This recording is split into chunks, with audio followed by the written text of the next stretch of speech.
Les imprimantes 3D pour 2023 que j'ai testées, approuvées, sur lesquelles j'ai mis des centaines d'heures de print, si ce n'est des milliers d'heures de print. On va essayer de les classer par prix, en allant de 150-200 euros. Ensuite on monte à 500 balles et ensuite on va à 1000 balles et plus.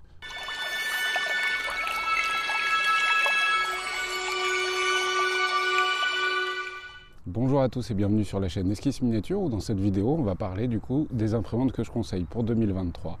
Alors partez du principe déjà de plein de points importants. De 1, je ne suis pas l'homme providentiel concernant l'impression 3D, il existe de nombreuses marques que je n'ai pas testées. Souvent c'est des marques bien moins connues, mais il n'empêche qu'il peut y avoir des pépites à droite à gauche. On avait eu une surprise plutôt rigolote avec cette petite imprimante de la Tina 2 qui était sortie à Carrefour. Bref, il y a plein de petites sous-marques aussi qui peuvent être très très bien, mais globalement partez quand même du principe qu'une imprimante 3D, et surtout dans le cas des imprimantes à dépôt de filaments, va avoir besoin au fur et à mesure de sa vie de changer de certaines pièces, et que du coup taper sur des marques connues, ça aide souvent à trouver des pièces de remplacement plus facilement, tout simplement.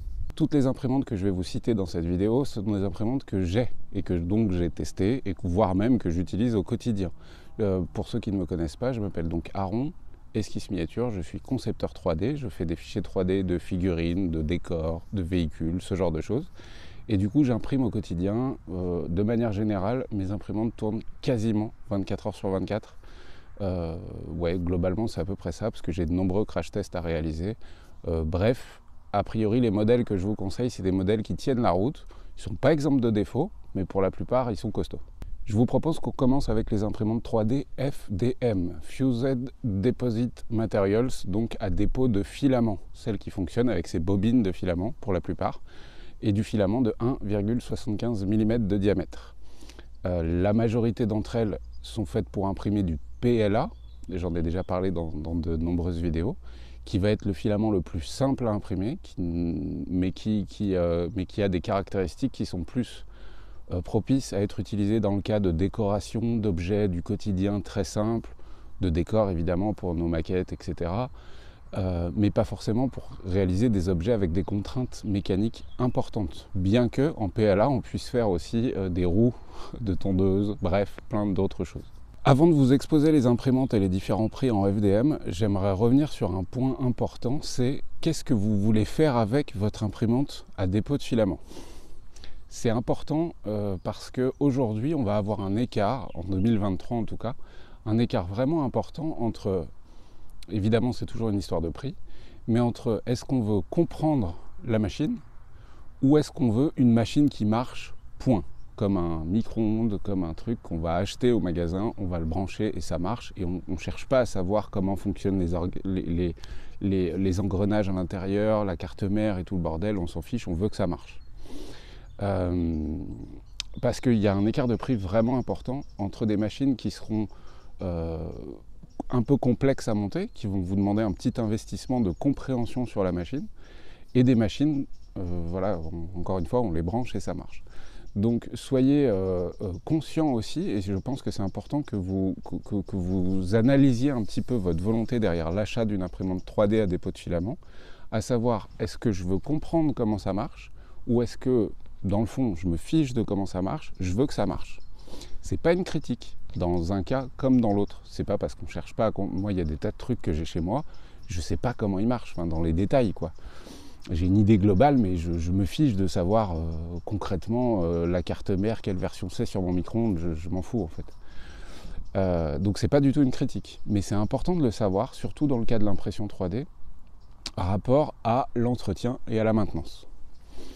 Maintenant qu'on a fait ce petit point, abordons donc les différents budgets que je vous propose, à savoir de 150 à 200 euros pour ceux qui veulent se lancer, tester, etc. et qui n'ont pas forcément un budget de dingue. Alors partez du principe qu'en dessous de ce budget-là, ça va être compliqué. Ça va être très compliqué, à part en occasion. Vous pouvez faire des occasions vraiment très sympas. Des gens qui sont passés à une imprimante plus chère et qui veulent vendre l'ancienne. Dans le cas d'achat d'une imprimante 3D d'occasion, les seuls conseils que j'aurais à vous donner, c'est de demander une photo, voire même une vidéo de la machine qui est en train d'imprimer un truc. Ça, c'est vraiment le meilleur des moyens que vous ayez de vous assurer que quand vous l'achetez, elle fonctionne. Parce qu'en fait, il y a vraiment, les réglages peuvent être assez pointilleux, etc. Et on peut très bien vous vendre une machine qui a l'air de marcher, parce qu'elle est montée, ok, il y a la buse, il y a tout, il y a les câbles, enfin bref, il y a tout ce qu'il faut. Et pour autant, un problème de quelques millimètres d'écart sur un axe ou sur les pneumatiques, ou de tension, ou une roue à péter, ou ce genre de choses, ça peut occasionner le fait que votre imprimante ne pourra pas marcher et que du coup vous aurez besoin d'acheter des pièces. Donc si vous achetez de l'occasion, soit vous êtes conscient qu'il va y avoir des pièces à changer, mais du coup faites gaffe au budget, parce que vous pouvez arriver facilement au budget de 150-200 balles d'une imprimante neuve. Soit vous êtes conscient de ça et vous avez envie de mettre les mains dedans et go, foncez. Soit assurez-vous qu'elle marche avec une petite vidéo de « elle est en train d'imprimer un truc ». Voilà, ça ce serait mes seuls conseils sur l'achat d'une imprimante 3D FDM d'occasion. Donc ce serait pour inférieur à 150-200 balles. Encore une fois, ça dépend du modèle, etc. Mais voilà. Donc budget 150-200 euros, découverte. Ensuite, on va avoir un budget qui va être en gros de 500 euros, mais vous allez voir que ce budget-là, il est assez particulier dans le cas des imprimantes à dépôt de filament. Et ensuite, on va partir sur un gros budget, le budget de 1000 balles, où là, vous avez soit vraiment les moyens, et du coup, vous voulez, ça ne vous gêne pas de dépenser 1000 euros, soit c'est un usage un peu professionnel, vous en avez besoin sur le plan professionnel, et du coup, ça prend un peu plus son sens. Une imprimante à dépôt de filament à entre 150 et 200 euros. Moi, celle que je conseille, j'en ai un exemplaire, j'en ai eu même deux, mais il y en a une des deux que j'ai donnée. C'est la petite King Groon. Elle était déjà dans mes conseils des années précédentes. Vous pouvez la trouver sur internet, elle ressemble à ça. Hein. Vous pouvez la trouver sur internet, sur des sites chinois, etc., aux alentours de 120-150 $. Et sinon, sur des sites de commerce francophones ou ce genre de choses, même sur Amazon, elle va être plutôt entre 160 et 200 euros. Là, je crois qu'actuellement, au moment où je vous parle, elle est à peu près à 180 euros, ce qui vous permet aisément de rajouter une bobine de filament aux alentours de 20 balles. Et du coup, on arrive à l'enveloppe de 200 euros qui vous permet d'acheter cette imprimante. Ce que j'adore dans cette imprimante, c'est que tout est ouvert, on comprend comment ça marche, on a besoin de la monter, mais très peu, parce qu'en fait, il n'y a qu'un seul axe qui va maintenir le chariot avec la buse et l'extrudeur. Elle est en direct drive. Pour ceux qui ne savent pas, je vous invite à regarder mes autres vidéos, mais le direct drive, le principe, c'est qu'on met directement le filament dans la tête d'impression. Il n'y a pas de tuyau avant, etc. Donc le direct drive, ça permet aussi d'imprimer d'autres types de filaments que le PLA, comme des filaments flexibles pour faire des objets flexibles, etc. Elle a un guide linéaire sur son axe principal, déplacement du chariot. Donc ça, c'est trop cool en termes de stabilité. C'est vraiment un rail linéaire, donc c'est un rail sur lequel l'ensemble se déplace. Voilà, que dire de plus? Écoutez, moi ça doit faire, je sais même plus combien d'années que j'ai cette petite machine. Je vous dis, j'en ai même eu deux. Il y en a une que j'ai donnée, mais par manque de place, parce que j'ai trop d'imprimantes 3D. Quand j'ai un truc à lancer, c'est une des imprimantes que j'utilise le plus souvent avec la D12, mais c'est dans les budgets un peu supérieurs. Donc voilà, vraiment une très bonne machine, super stable, facile à comprendre, facile à régler. Petite taille de plateau, par contre, attention, on est sur du 15 cm de côté, mais très franchement, dans beaucoup de cas, ça peut être largement suffisant. La seule chose que je vous conseillerais, mais je ne sais pas si la nouvelle version elle n'a pas déjà ça, c'est de rajouter un support de bobine au-dessus, comme j'ai fait sur la mienne, parce que normalement, vu qu'elle est toute petite, il n'y a pas d'endroit où foutre la bobine, donc la bobine on la met à côté sur un support à bobine avec des petits roulements à billes pour que la bobine soit entraînée sans problème. Avec ce système-là, moi je trouvais ça un peu casse-gueule et surtout ça faisait un arrondi vraiment violent entre la bobine et l'extrudeur. À part si on la met en hauteur, enfin bref, casse-gueule. Mais je vais vous mettre les liens en description, c'est très facile, vous pouvez télécharger et l'imprimer sur elle-même, pour le coup, le support à bobine supérieur, qui permet de poser la bobine au-dessus, en fait, et d'avoir vraiment un lien direct entre le déroulement de la bobine et la tête d'extrusion. Donc ça, c'est le truc pour moi indispensable à faire, bien que je vous dis, je ne sais pas si ça se trouve, la nouvelle version, elle a déjà ce truc-là. Donc la King Groon, voilà, vous avez un petit budget, vous voulez découvrir l'impression FDM, imprimer des décors, des petits décors évidemment, 15 cm de côté et 20 de hauteur je crois. Foncez, c'est une très bonne machine, elle est pas chère et trop cool, voilà. On va passer au budget supérieur. Dans le cas du FDM, c'est une fourchette très large parce que ça va dépendre énormément de ce que vous voulez en faire. Disons qu'on va partir sur une fourchette comprise entre 300 et 500 euros, en gros. Mais il aurait fallu que je fasse 4 tranches de prix dans le cas du FDM, mais on va quand même les mettre ensemble. Entre 300 et 500 euros, vous allez déjà pouvoir avoir une imprimante plus grande pour imprimer des volumes donc supérieurs à la Kingroon citée précédemment. Les 3 marques que j'ai vraiment poncé fort dans le cas de l'impression FDM dans cette gamme de budget-là, c'est Wanao, Ender, les Creality, et Neptune de chez Elego.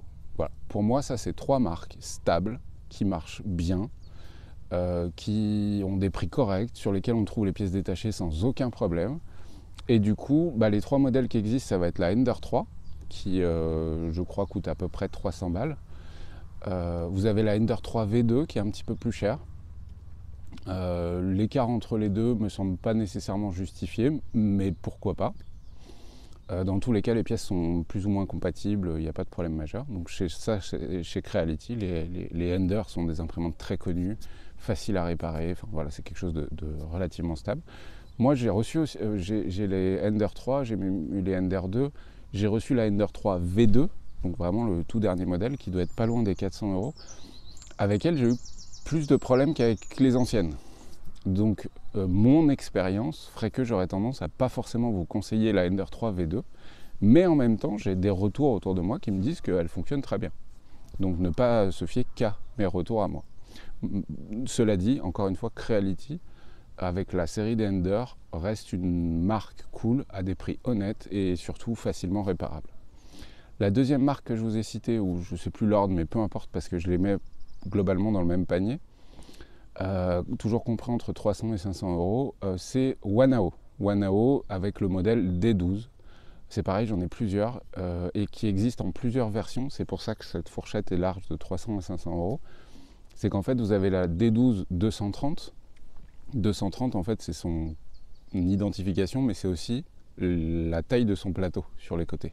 230 mm, donc 23 cm de côté et un peu plus en hauteur. Mais elle existe aussi en 300, donc vous avez la D12 300 qui a donc un plateau de 30 cm de côté qui est un peu plus cher, et vous avez aussi la D12 500 avec un grand plateau de 50 cm de côté qui elle va être un peu plus chère, peut-être même un peu plus de 500 euros. Mais au final c'est exactement la même machine, c'est juste que les axes sont plus grands pour permettre un déplacement de chariot plus large, le plateau est plus grand, etc. Mais toutes les pièces détachées sont compatibles sur tous ces modèles. Donc moi, pour avoir un modèle de chaque, je vous garantis que sur le plan de la maintenance, c'est vraiment très très cool, parce qu'elles sont toutes parfaitement compatibles les unes avec les autres. Les modèles les plus récents sont tous en direct drive, donc c'est encore une fois sans Bowden, donc c'est en direct dans la tête d'impression. Et pareil, moi j'en suis très content, j'ai jamais eu aucun problème. Alors si au tout début, comme toujours, un problème d'accroche, mais une fois qu'on a bien réglé son plateau, j'ai vraiment noté aucun souci.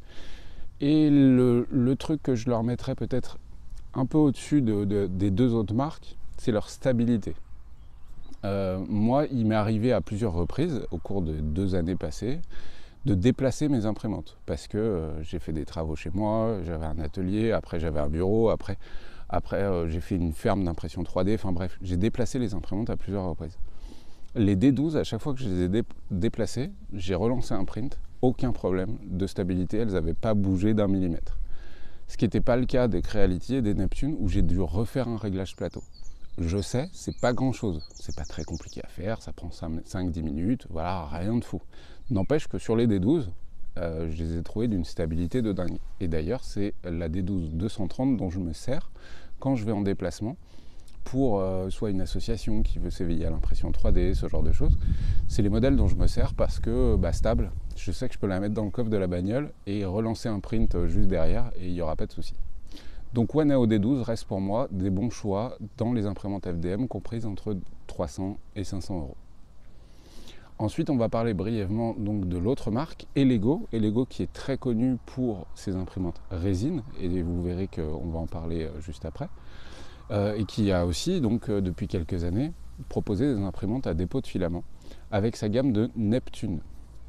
Les Neptune, pour moi, c'est des D12, c'est des Ender V2, enfin voilà, on est vraiment dans la même gamme de machines, ça se ressemble énormément. On est aussi en direct drive, on a aussi des tailles de plateau différentes. En termes de prix, c'est quasiment la même chose. Comment dire, c'est la même chose en fait, vraiment c'est la même chose. Les pièces détachées se trouvent facilement, donc j'ai tendance à vous dire que voilà, c'est surtout dans le cas de Wanao et de Elego, pour les Neptune et donc les D12, vraiment on est sur le même genre de machine, c'est juste le sigle qui va changer, mais elles fonctionnent globalement de la même manière. La seule chose qu'on pourrait dire, c'est que les Elego sont plus récentes, elles sont sorties il y a plus récemment. Elles ont des écrans couleurs. Que dire de plus, pas des écrans couleurs, je vous dis une connerie, des écrans LCD, alors que la plupart des D12, les écrans sont pas dingos, enfin c'est pas très à jour. Mais voilà, après en termes de stabilité, comme je l'ai dit, je les ai déplacés à plusieurs reprises, j'ai dû refaire le réglage plateau à plusieurs reprises. Il y a quelques petits détails qui peuvent être un petit peu gênants sur les Neptune, mais dans l'ensemble, elles marchent très bien une fois qu'on a compris comment elles fonctionnent. Et dans cette gamme de prix, de 300 à 500 euros, vous aurez encore des imprimantes FDM ouvertes, comme celle que j'ai citée jusqu'à présent, qui vous permettent de comprendre comment ça marche aussi parce que vous allez avoir besoin de la monter. Que ce soit dans le cas des 3 marques citées, Elego, Neptune et Creality, vous allez avoir une phase de montage de l'imprimante que vous devez faire avec sérieux. Voilà. La phase de montage de l'imprimante, si c'est votre première, vous allez y passer un petit peu de temps, 1 heure, 2 heures, quelque chose comme ça, peut-être plus, c'est pas grave, prenez votre temps, soyez libre d'esprit au moment où vous allez le faire, parce qu'il faut le faire sérieusement, pas hésiter à ne pas faire que suivre la notice, et prendre soin aussi d'aller regarder des vidéos sur internet, parce qu'il y en a plein sur l'imprimante que vous avez achetée, pour différents petits conseils que vous pourriez obtenir au moment du montage. Donc voilà, prenez votre temps et ça va rouler. Donc on a terminé avec les imprimantes que je conseille dans la gamme de prix de 300 à 500 euros. Et ensuite on va parler des imprimantes à dépôt de filament qui coûtent 1000 euros ou plus. Encore une fois, c'est une grosse louche qui est prise, parce que dans le lot, il y en a une qui vaut plutôt 900 balles. Et puis il y en a une autre qui vaut plutôt 1200. Alors, je prends une grosse louche, on est sur l'enveloppe à 1000 balles. Quand on achète un truc à 1000 balles, on n'est pas à 100 balles près. Globalement, enfin je pense que c'est à peu près ça, quoi. Quand on est prêt à dépenser 1000 balles pour un truc, on n'est plus trop à 100 balles près. Là, dans cette gamme-là, c'est compliqué. C'est compliqué parce qu'il y a plein de choses à dire sur cette tranche de prix, mais je vais essayer d'aller droit au but. Il y a 2 marques que je retiens, mais au final, il n'y en a qu'une que je vous conseille. Les 2 marques que je retiens, ça va être FLSun et Bamboo Lab. Ces 2 marques-là sont des tranches de prix à 1000 euros, puisque vous allez avoir la FLSun V400, qui vaut, à l'heure où je vous parle, à peu près 900 euros, mais ça ne m'étonnerait pas qu'elle baisse de manière assez violente à cause de la Bamboo Lab, entre autres. Donc vous avez la FLSun V400, qui est une imprimante Delta, donc ça ressemble à ça. Donc c'est pas du tout le même type de fonctionnement de déplacement que toutes les imprimantes citées précédemment. Et du coup c'est un avantage, mais c'est aussi un défaut. Déjà vous avez un plateau qui est circulaire, qui va occasionner parfois de la perte de place sur ce plateau, parce que vous n'avez pas les angles, donc si vous avez un truc carré à imprimer, il sera plus petit, tout simplement. Par contre, en termes de rapidité, on est là, elle se pose là, elle est bien plus rapide que toutes les autres imprimantes que j'ai citées juste avant, vraiment bien plus rapide. Par contre, elle est tatillonne. Voilà, il faut savoir bien faire son réglage plateau, ne pas se fier qu'au réglage automatique du plateau. Il va falloir faire des modifications de Z, je ne rentre pas dans le détail, mais pour sa stabilité, vu qu'elle imprime très très vite en plus, et il va falloir bidouiller un petit peu et surtout préparer ses prints aussi au moment du slicing, sur Clipper en l'occurrence. Il va falloir préparer les choses un peu plus intelligemment en connaissant sa machine. C'est une imprimante qui vaut 900 euros.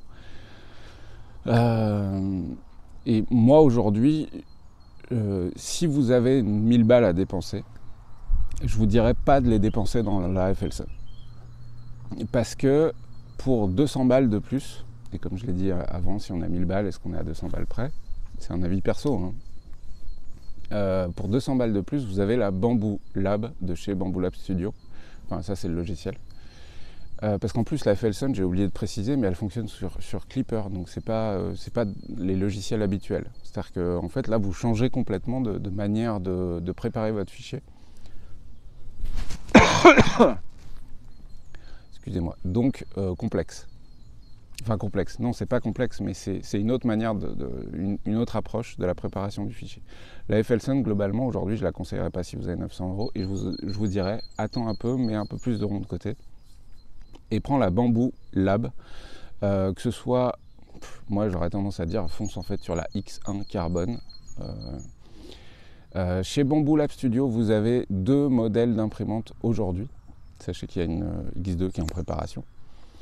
Donc il y a la Bamboo, putain j'ai oublié le nom, la P1P, voilà c'est ça, la P1P qui est une imprimante ouverte qui fonctionne super bien aussi, mais elle est ouverte. Elle vaut 900 balles je crois, quelque chose comme ça, je me trompe peut-être au niveau des prix, puis en plus les prix fluctuent en ce moment, mais elle est à peu près au même prix que la FLSun, donc entre les deux moi je vous dirais foncez là-dessus, mais en même temps je vous dirais si t'es pas à 100 balles ou 200 balles près, foncez sur la X1 Carbone. Pourquoi? Parce qu'elle est fermée, donc j'ai fait une vidéo dessus, n'hésitez pas à aller la voir.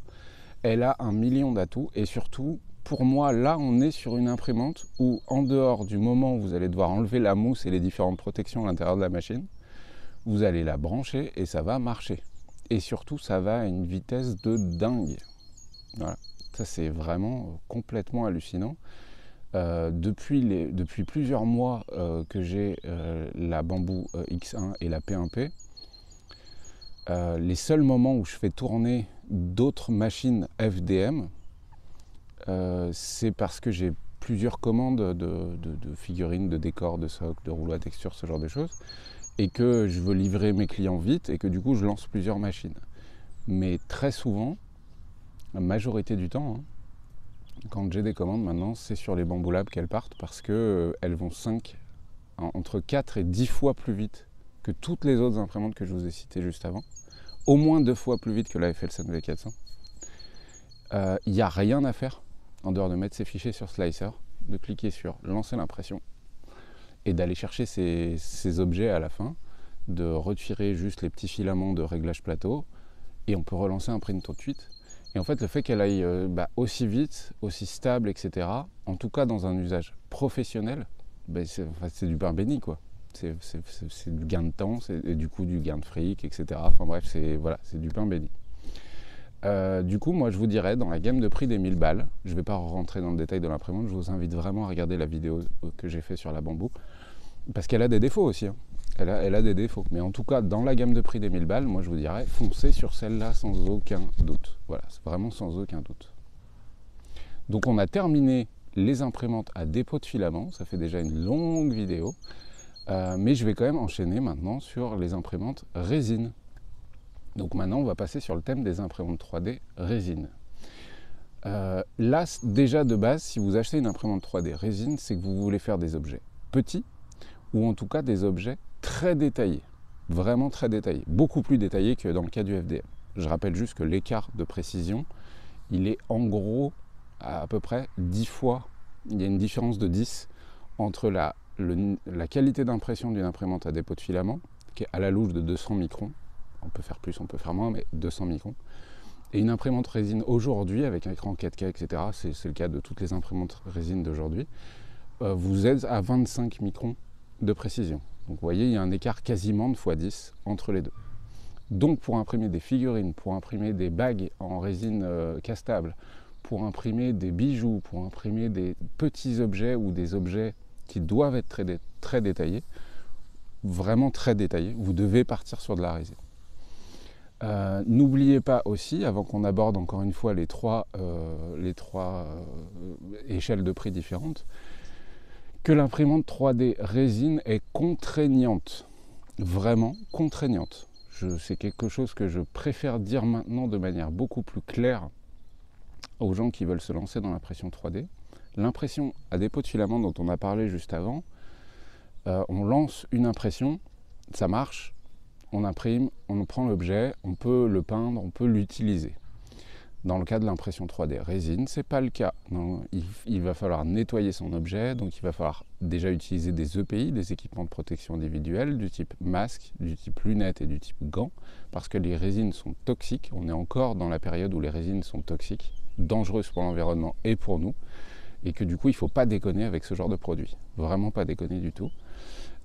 Et du coup, la phase de nettoyage, c'est une phase qui est fastidieuse, surtout si vous êtes mal équipé, qui pue, voilà, bref, c'est une phase qui est chiante. Donc je préfère vous lancer vraiment cette alerte-là. Attention, c'est quelque chose de contraignant. Évidemment, aujourd'hui, vous avez des outils qui vous facilitent la tâche, mais n'empêche que c'est contraignant. C'est salissant, qu'on le veuille ou non. Bref, voilà, n'oubliez pas ce point-là, c'est extrêmement important.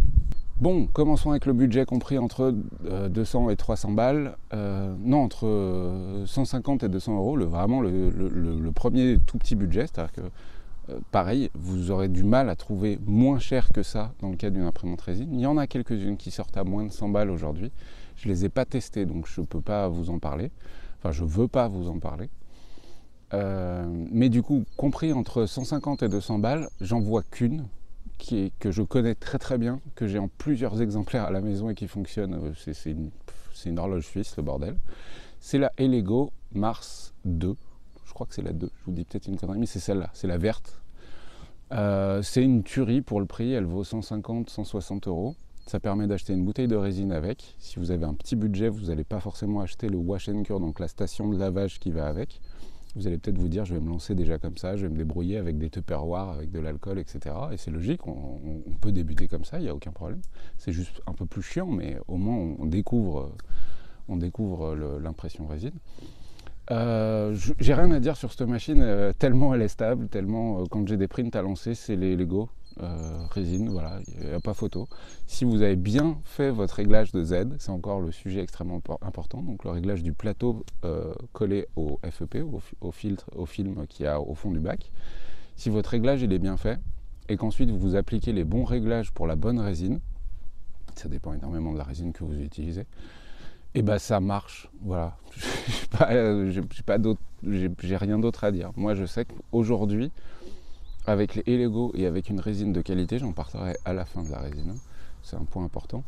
Avec les bons réglages, la bonne résine, moi j'ai un taux d'échec qui est quasiment à zéro. En fait, j'ai pas d'erreur de print. Quand j'ai des erreurs de print, je sais pourquoi, et je sais que c'est moi qui ai déconné au moment où j'ai slissé mon objet. Les seules erreurs de print que j'ai aujourd'hui sur toutes mes machines résine, c'est quand j'ai mal placé sur le plateau au moment du slissing 2 objets et qui se touchent, et que du coup ils se sont imprimés ensemble. Et que du coup là-bas je peux rien faire quand c'est 2 figurines et qu'elles se mélangent l'une dans l'autre, c'est moi qui ai déconné sur le placement. Mais sinon j'ai plus de problème de décrochement, j'ai plus tout ça, donc voilà. Elego Mars 2, 150-200 euros avec une bouteille de résine, mais encore une fois attention à la résine, regardez la fin de la vidéo. Foncez sur la Elego Mars 2, il n'y a pas photo.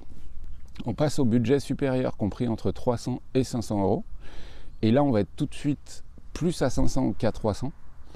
Parce qu'en fait, ce que vous allez pouvoir vous permettre avec ce budget-là, c'est plus de confort, plus de facilité pour pouvoir imprimer plus régulièrement sans vous avoir à vous dire « Ah non, ça va être chiant, il faut que je nettoie le bac, il faut que je nettoie la figurine, il faut que je… » Bref, du confort, c'est que vous allez partir sur une imprimante qui a un plateau un peu plus grand.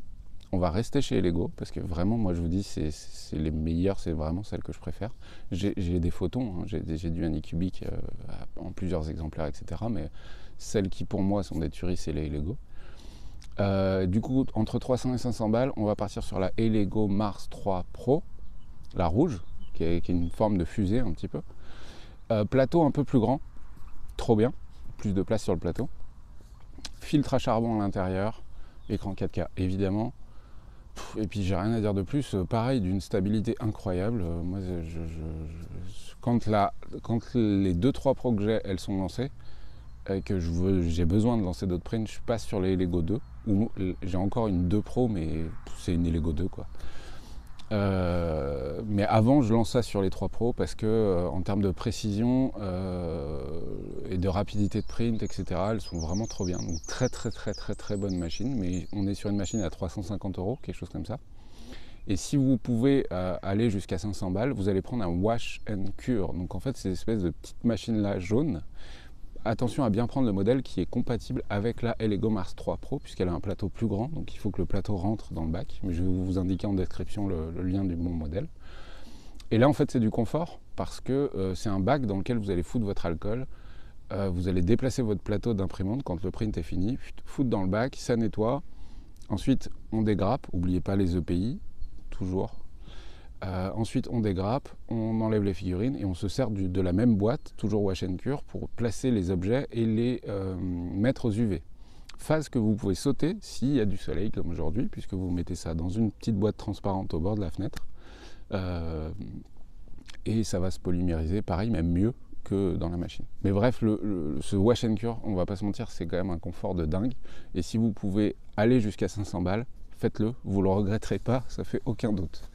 Je pense qu'il y a plus de chances que vous regrettiez de ne pas l'avoir acheté si vous faites tous vos nettoyages à la main. Donc voilà, entre 300 et 500 balles et Lego Mars 3 Pro wash and cure. Ensuite, on passe au prix bien au-dessus, aux alentours de 1000 balles. Vous allez me prendre pour un fanboy, mais dans cette gamme de prix-là, il y en a deux que j'ai testées, mais celle sur laquelle je suis resté et qui marche très très bien, c'est la Jupiter.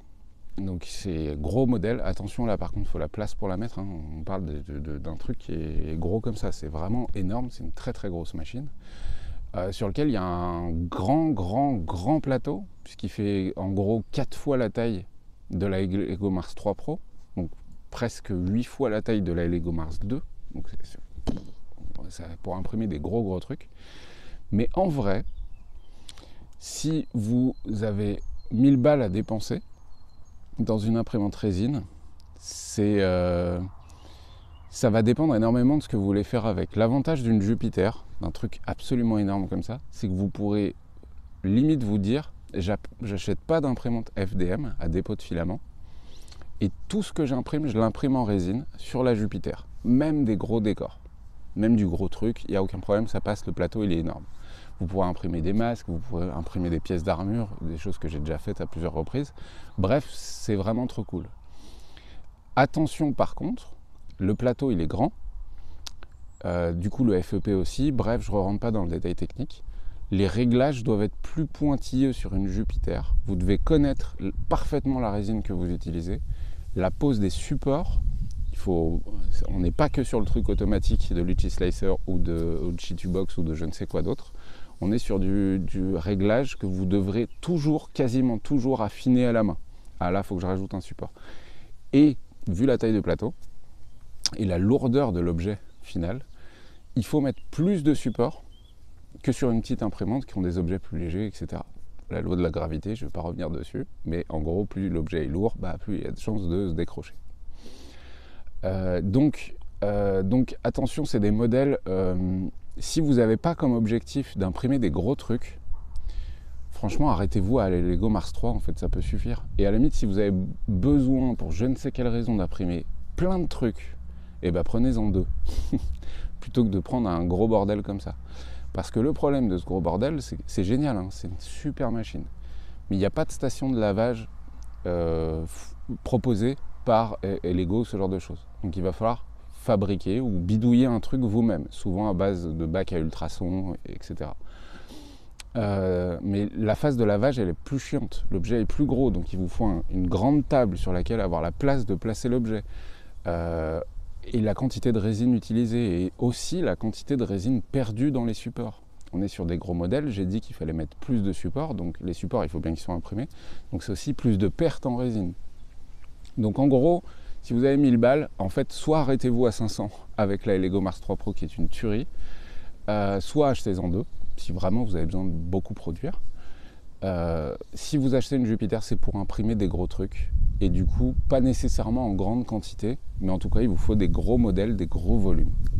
Elle est vraiment très particulière pour son prix. Par contre, au vu du prix, moi, je trouve bizarrement que c'est pas cher. Enfin, 1000 balles pour pouvoir imprimer en résine de cette taille-là, et je trouve pas ça si excessif, quoi. Par contre, attention, voilà, quantité de résine, hein, le bac c'est 2 litres de résine, hein, donc vous voyez, ça va vite, quoi. Donc voilà, pour moi les imprimantes que je conseille, en tout cas en 2023, c'est à peu près ça. Je vais juste conclure toujours en restant sur les imprimantes résine. Attention à la résine, encore plus que le type de filament que vous mettez dans votre imprimante à dépôt de filament. Il faut faire gaffe aussi. Pour le filament, vraiment, il y a des marques, moi j'ai remarqué des marques vraiment pas chères. J'ai remarqué plus de problèmes que des filaments à des prix honnêtes. En tout cas en 2023, le bon prix pour un filament, pour moi, c'est entre 20 et 40 euros. Voilà. En dessous de 20 balles, il y a un truc. Soit c'est que c'est en promo, et dans ce cas-là, ça vaut le coup. Soit c'est qu'il y a un truc. Des fois, ça peut être aussi con que c'est mal enroulé sur la bobine. Mais du coup, pendant votre print, ça va vous niquer le print. En fait, ça va tirer sur l'extrudeur. La bobine, elle ne se déroule pas parce qu'il y a un nœud dans le filament sur la bobine. Ça peut être aussi bête que ça. Après, il y a des écarts aussi de diamètre de filament, mais bref. Pour moi, le bon prix en 2023, enfin le prix qui me prouve qu'à chaque fois il n'y a pas de souci, entre 20 et 40 euros. Et là, c'est pareil, j'ai pris un gap très très large, mais c'est parce qu'aujourd'hui, vous avez plein de filaments de styles différents, et même sur le plan purement visuel. Vous avez des filaments chromés, des filaments arc-en-ciel, des filaments bois, et ces trucs-là sont souvent un petit peu plus chers. On est plutôt aux alentours de entre 30 et 40 euros, alors que pour du filament basique, blanc, noir ou je ne sais quelle couleur, on sera plutôt à 20 balles. Ça c'est pour le filament. Et du coup maintenant, revenons sur la résine. La résine, c'est pareil. J'aurais tendance à vous dire que peu importe l'imprimante 3D avec laquelle vous commencez, vraiment peu importe, il vaut peut-être mieux commencer avec une résine très chère. Là, vous allez me dire, encore une fois, tu es un fanboy d'une autre marque. Moi, en l'occurrence, la marque dont je parle, c'est la TGM7 de chez Amera Labs. Je n'ai pas trouvé encore toujours mieux, toujours en 2023. Ça fait une petite mise à jour comme ça pour ceux qui me suivent. Je n'ai toujours pas trouvé mieux que cette marque-là. Elle est très chère, puisqu'on est à 90 balles la bouteille, ce qui fait très très cher, la bouteille d'1 litre. Ce qui fait très très cher. Le seul truc, c'est que, à part dans le cas d'un imprimeur professionnel, voilà, je suis un imprimeur pro et je vends mes produits physiques, j'entends. J'ai une ferme d'imprimantes, etc. Ouais, à 90 balles le litre, quand on passe 20 par jour, ça pique.